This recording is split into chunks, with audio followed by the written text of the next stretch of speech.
Was strange things often happen around Harry, and it was just no good telling the Dursleys he didn't make them happen.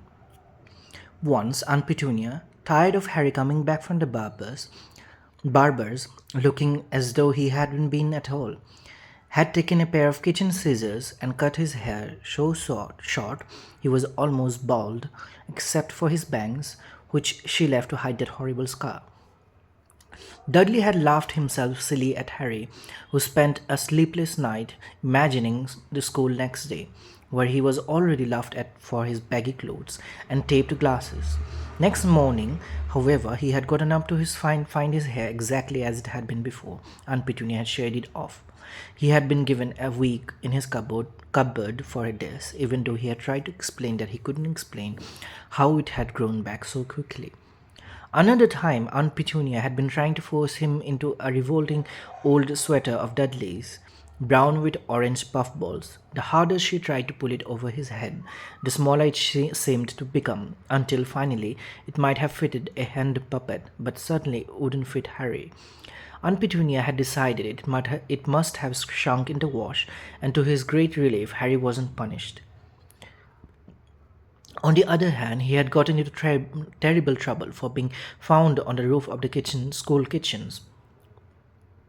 Dudley's gang had been chasing him as long as he could remember, and as usual, when as much to Harry's surprise as anybody else, there he was sitting on the roof's chimney. The Dursleys had received a very large, angry letter from Harry's headmistress telling them that Harry had been climbing school buildings. But all he had tried to do, as he shouted at Uncle Vernon through the locked door of his cupboard, was jump behind a big trash cans outside the kitchen doors. Harry supposed that wind must have caught him in the mid jump. But today nothing was going to go wrong. It was even worth being with Dudley and Pierce to be spending the day somewhere that wasn't school, in his cupboard or Mrs. Fig cabbage smelling living room. While he drove, Uncle Vernon complained to Aunt Petunia. He liked to complain about things, people at work, Harry, the council, Harry, the bank. Harry were just a few of his favorite subjects. This morning it was motorcycles. Roaring along like maniacs to young hoodlums, he said as a motorcycle overtook them. I had a dream about a motorcycle, he remembered suddenly. Harry remembered suddenly. It was flying. Uncle Vernon nearly crashed into the car in front. He turned right around his seat and yelled at Harry, his face like a gigantic beetroot with a moustache. Motorcycles don't fly! Dudley and Pierce sniggered. I know they don't, said Harry. It was only a dream. But he wished he hadn't said anything. If there was one thing that the Dursleys hated even more than his asking questions, it was his talking about anything, acting in a way it shouldn't, no matter if it was in a dream or even a cartoon. They seemed to think he might get dangerous ideas. It was a very sunny Saturday, and the Zoo was crowded with families. Dursleys bought Dudley and Pierce large chocolate ice creams at the entrance, and then, because the smiling lady in the van had asked Harry what he wanted before they could hurry him away, they bought him a cheap lemon ice pop. It wasn't bad either, Harry thought, licking it as they watched the gorilla scratching its head, who looked remarkably like Dudley, except that it wasn't blonde. Harry had the best morning he had had in a long time. He was careful to look a little away, a little apart, a little way apart from the Dursleys, so that Dudley and Pierce, who were starting to get bored with animals by lunchtime wouldn't fall back on their favorite hobby of hitting him. They ate in the Joe restaurant, and when Dudley had a tantrum because his knickerbocker glory didn't have enough ice cream on top, Uncle Vernon bought him another one and Harry was allowed to finish the first. Harry felt afterward that he should have known it was all too good to last. After lunch, they went to the reptile house. It was cool and dark in there, with lit windows all along the walls. Behind the glass, all sorts of lizards and snakes were crawling and slithering over boots of wood and stone. Dudley and Pierce wanted to see huge poisonous cobras and thick man crushing pythons. Dudley quickly found the largest snake in the place. It could have wrapped its body twice around Uncle Vernon's car and crushed it into a trash can, but at the moment it didn't look in the mood. In fact, it was fast asleep. Dudley stood with his nose pressed against the glass, staring at the glistening brown coils. Make it move! He whined at his father. Uncle Vernon tapped on the glass, but the snake didn't budge. Make it move! Do it again! Dudley ordered. Uncle Vernon rapped the glass smartly with his knuckles, but the snake just smoothed on. This is boring, Dudley moaned. He shuffled away. Harry moved in front of the tank and looked intently at the snake. He wouldn't have been surprised if it had died of boredom itself. No company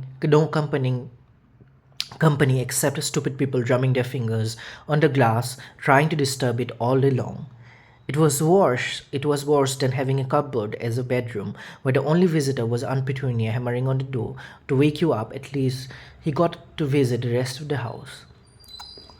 The snake suddenly opened its beady eyes. Slowly, very slowly, it raised its head until its eyes were level on with Harry's. It winked. Harry stared. Then he looked quickly around to see if anybody was watching. They weren't. He looked back at the snake and winked too. The snake jerked its head toward Uncle Vernon and Dudley and then raised its eyes to the ceiling. It gave Harry a look that quite plainly said, I get that all the time. I know, Harry murmured through the glass, though he wasn't sure that the snake could hear him. It must have been really annoying. The snake nodded vigorously. Where do you come from anyway? Harry asked. The snake jabbed its tail at a little sign on the next to the door. Harry peered at it. Boa constrictor. Brazil. Was it nice there? The boa constrictor jabbed its tail at the sign again. Harry read on. The specimen was bred in the zoo. Oh, I see. So you have never been to Brazil. As the snake shook its head, a deafening shout behind Harry made both of them jump. Dudley! Mr. Dursley! Come and look at this snake! You won't believe what it's doing! Dudley came waddling toward them as fast as he could. Out of the way, you! Said, punching Harry in the ribs. Caught by surprise, Harry fell on the concrete floor. What came next happened so fast, no one saw how it happened. 1 second, Piers and Dudley were leaning right up close to the glass. The next day, they leapt back with howls of horror. Harry sat up and gasped. The glass front of the boa constrictor tank had vanished. The great snake was uncoiling itself rapidly, slithering onto the floor. People throughout the reptile house screamed and started running for the exits. As the snake slid swiftly past him, Harry could have sworn a low, hissing voice said, Brazil, here I come. Thanks, amigo.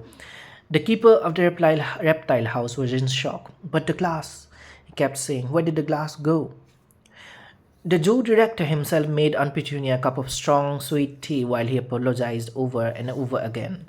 Pierce and Dudley could only gibber. As far as Harry had seen, the snake hadn't done anything except snapped playfully at their heels as it passed. But by the time they were all back in Uncle Vernon's car, Dudley was telling them how it had nearly bitten off his leg, while Pierce was swearing it had tried to squeeze him to death. But worst of all, for Harry at least, was Pierce calming down enough to say, Harry was talking to it, weren't you, Harry?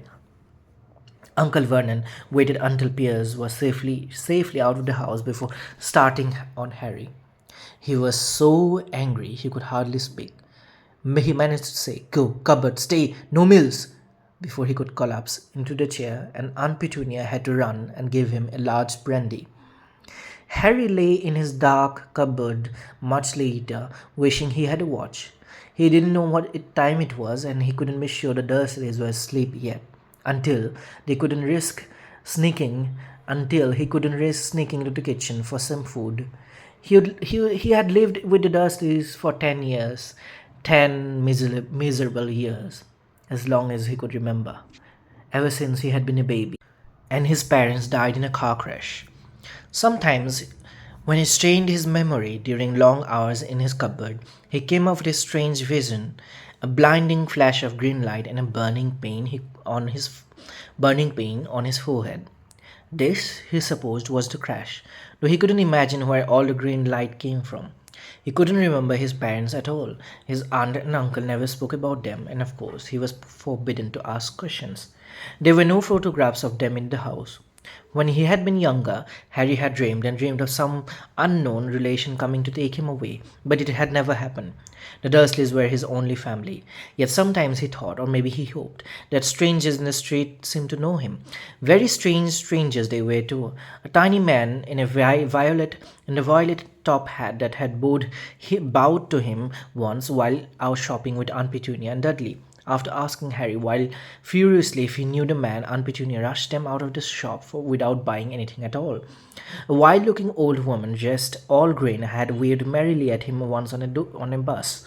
A bald man in a very long purple coat had actually shaken his hand in the street the other day and then walked away without a word.